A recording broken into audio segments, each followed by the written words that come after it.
Hola Gazapos, desde hace algunos días, si han estado siguiéndome en mi Twitter, he estado haciendo ciertos cálculos con respecto a los casos de COVID que ha habido. Por ejemplo, este es uno de mis últimos tweets, de hecho es el tweet de ayer, donde marcó la cantidad de casos nuevos y la cantidad de casos totales. Después empiezo a enumerar, por ejemplo, el caso de hospitalizados, que con respecto al día anterior pues tenía un 10% más. El caso de intubados, que eran 378 y representaba 5% más del día anterior. 685 defunciones y era un 5% más del día anterior. Bueno, luego yo sacaba aquí la tasa de contagio con respecto al día anterior, que por ejemplo del sábado al domingo fue de 10% y un 9% el de viernes a sábado. Y en base al 10% pues ya sacaba yo un pronóstico de los siguientes 5 días, pues para que nos fuéramos dando una idea que si la tendencia siguiera al 10%, pues este sería el avance de los contagios oficiales. Entonces pues yo empecé a hacer este tipo de cálculos porque pues me interesa mucho el saber cuántos hospitalizados hay, cuántos entubados hay, porque son los que necesitan el respirador, y también las defunciones. Si se fijan, en el día anterior manejaba yo un aumento del 19% en las defunciones. Entonces estos números casualmente, o sea, yo sé que soy un tuitero que realmente no hace relevancia, pero casualmente cuando empecé a hacer este tipo de cálculos fue que quitaron esos parámetros. Todavía puedo sacar esto, el porcentaje de contagio, y puedo sacar el caso de el porcentaje de aumento en las defunciones. Pero a mí los que nos interesan, o lo que nos debe interesar, es los hospitalizados y los entubados, porque esos marcan el límite de la capacidad hospitalaria de México. Entonces hoy en la conferencia respecto al COVID ya no aparecieron esta gráfica, ya no apareció, esta tampoco. Esta es la que nos da de los sospechosos cuántos hay, y luego aquí están los que nos interesan, de los confirmados, cuántos están estables, cuántos están graves, cuántos están intubados, porque esto representa la capacidad hospitalaria que después nos van a hacer falta.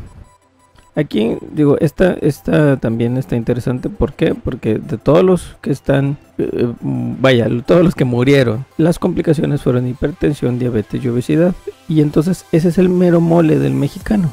Entonces por eso, luego aquí vemos la infraestructura dedicada. Por eso es que nos tiene que importar demasiado esto. ¿Cuántas camas hospitalarias son en total en todo México? 49,083. Camas de terapia intensiva son 2,446 y camas de urgencias 9,000. Pero estas camas se tienen que repartir 5,523 respiradores hasta el momento en que se hizo esta gráfica. No están contando, por ejemplo, los 1,000 que se supone que va a poner Trump. Ok, entonces aquí están los monitores. Ahora, esa es otra. Chequen, si tenemos 49,000 camas en total, estas 49,000 camas en total se tienen que repartir 9,000 monitores, esos que hacen pip, pip, pip, y que te dicen cuando ya te moriste, sí, pip. Entonces eso es importante. O sea, ¿cómo es posible que tengamos casi 50,000 camas? No es cierto, todavía nos faltan casi 1,000. Y bueno, aquí todavía no estaban contadas las 3,500 más de los hospitales privados. Entonces ya pasamos de las 50,000 camas. En teoría también aumentaron la cantidad de ventiladores mecánicos, porque estos se supone que no estaban contados aquí. Entonces, esos son tipo de detalles que tenemos que estar checando. Pero el día de hoy ya no apareció esta gráfica, que tampoco aumentó demasiado. Aumentamos creo que el 10% nada más, o sea, la tasa de contagio. Pero pues entre más grande es el número, así nos mantengamos en la tasa de 10 de aquí en adelante, pues como quiera, pues cada vez van a ser más. Pero bueno, lo que sí noté, por ejemplo, en el caso de hoy, fue que en la página cambió de información.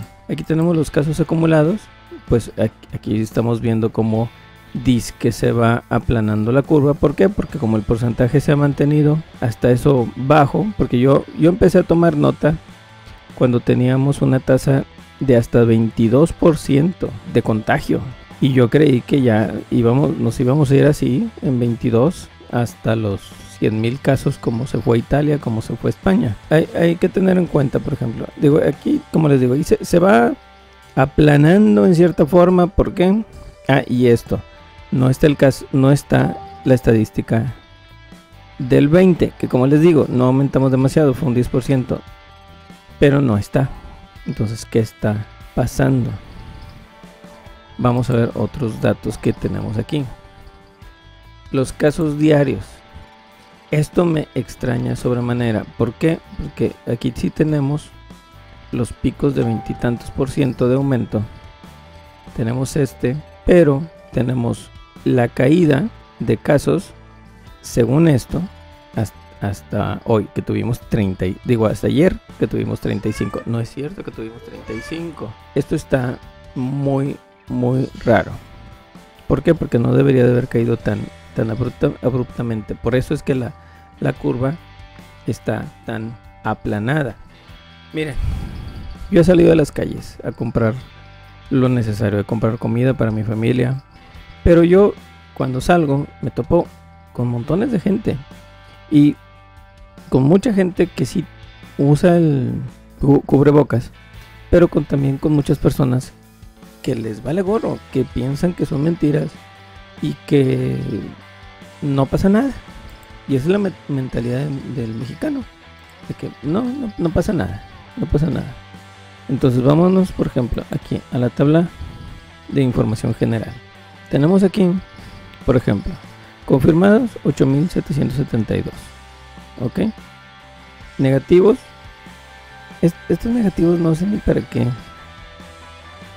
los marcan. O sea, el caso es que sean negativos en ese rato, pero al rato se pueden contagiar. O sea, 9,653 sospechosos y 712 defunciones. Eso es lo que pasó. 57% hombres y 42% mujeres. ¿Por qué? Porque somos los que generalmente se están moviendo o tienen que salir a trabajar todavía.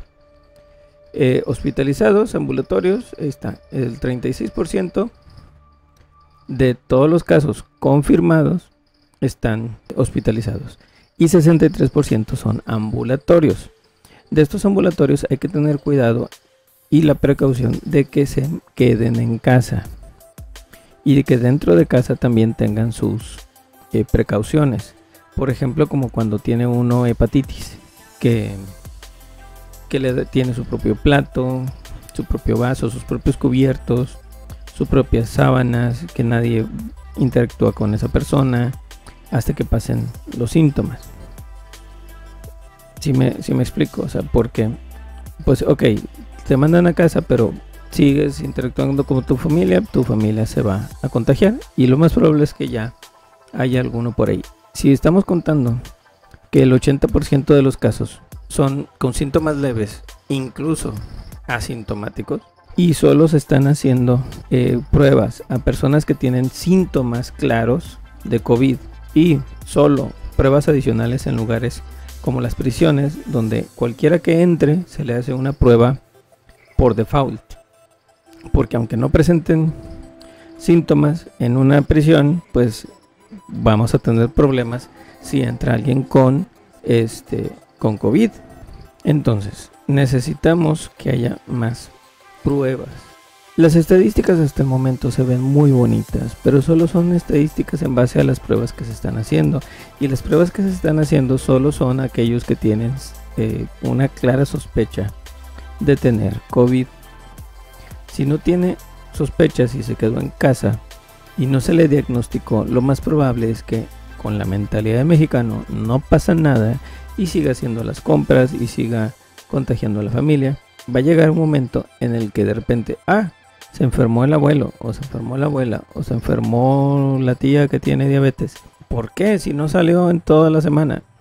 En el mejor de los casos, pues porque alguien asintomático la contagió o lo contagió. Aquí tenemos, por ejemplo, estos datos, pero como les digo, estos no son completos, estos no son los que a mí me interesaban, que son cuántos casos de todos están usando respirador y cuántos de estos casos están graves. Ok, vamos a ver el mapa HD. Aquí tenemos, por ejemplo, los municipios separados. A mí me interesa Nuevo León. Entonces, si nos vamos aquí, por ejemplo, Pesquería, Cadereyta, Juárez tiene 6 casos, Monterrey tiene 60 casos, San Pedro tiene 43, o sea, ya ganó Monterrey. Pero pues también chequemos qué tamaño tiene Monterrey y que, por ejemplo, San Pedro tiene pues San Pedro, pero Monterrey tiene el Cañón del Guajuco. Entonces ahí hay personas que viajan mucho y que se pueden contagiar. Ciénega de Flores pues no tiene casos. Suaza tampoco. Ahora pudiéramos decir, ok, Ciénega y Suaza no tienen casos. Ahora aquí estamos mal. Ciénega de Flores sí tiene casos. Sí tiene casos y aquí no sale. Salinas Victoria tiene 3. No. Esto está muy raro. Les digo, muchachos. Les digo, gazapos. Esto está muy raro. Y sobre todo que esto, como les digo, es hasta el 19. Mañana veremos si estos casos ya si se actualiza hacia el 20 de abril.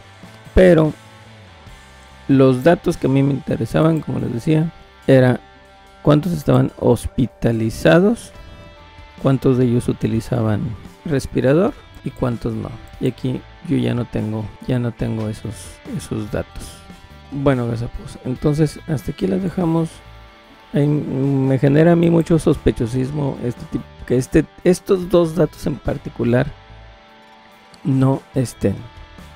¿Cuántos están entubados? ¿Cuántos están hospitalizados leves? ¿Y cuántos? Aquí están hospitalizados. Nos interesa saber cuántos de los confirmados están hospitalizados, no el porcentaje de los hospitalizados y los ambulatorios. Claro, es relativamente fácil saber cuántos están hospitalizados por esto, porque tenemos el 8.772 por el 36.78%. Es que entre 100. Ahí está. Hospitalizados son 3.226.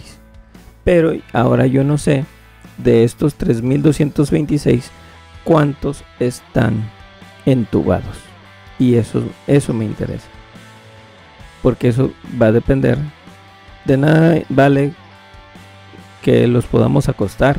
Los podemos acostar en un hotel como lo hicieron en España. En España hoteles que estuvieron cerca de hospitales se hicieron semi-hospitales a la hora de tener camas y poderlos poner ahí.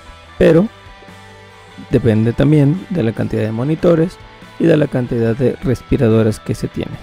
Por eso en Italia se decidió que a los mayores, que tenían menos probabilidades de sobrevivir, pues le cedieran el respirador a los más jóvenes.